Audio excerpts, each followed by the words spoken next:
കോഴിക്കോട് വെച്ച് ശ്രീ MD വാസുദേവൻ നായർ നടത്തിയ വിവാദ പ്രസ്താവന ഭൂതത്തെ കുടം തുറന്നു വിട്ടതുപോലെ വളരെ തന്ത്രപൂർവ്വം അദ്ദേഹം പറഞ്ഞിരുന്ന ഉദ്ദേശിക്കുന്ന ആരെയാണ് എന്ന്.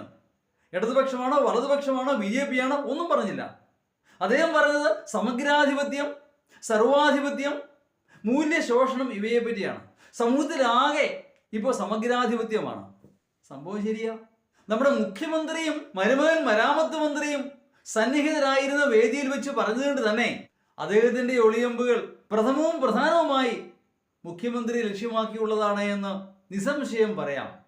EP ജയരാജനെ ന്യായീകരിച്ചാലും ദേശാഭിമാനി എന്തൊക്കെ പുറത്തു വിട്ടാലും പ്രധാന ലക്ഷ്യം മുഖ്യമന്ത്രിയും മരുമകൻ മരാമത്ത് മന്ത്രിയും തന്നെയായിരുന്നു. അവിടെ കൊണ്ട് അവസാനിക്കുന്നില്ല. ഈ സമൂഹത്തിൽ വ്യാപിച്ചിരിക്കുന്ന ആ മൂല്യച്യുതിയെ പറ്റി, സമഗ്രാധിപത്യത്തെ പറ്റി അദ്ദേഹം പറഞ്ഞപ്പോൾ അത് പലരെയും അസ്വസ്ഥരാക്കി.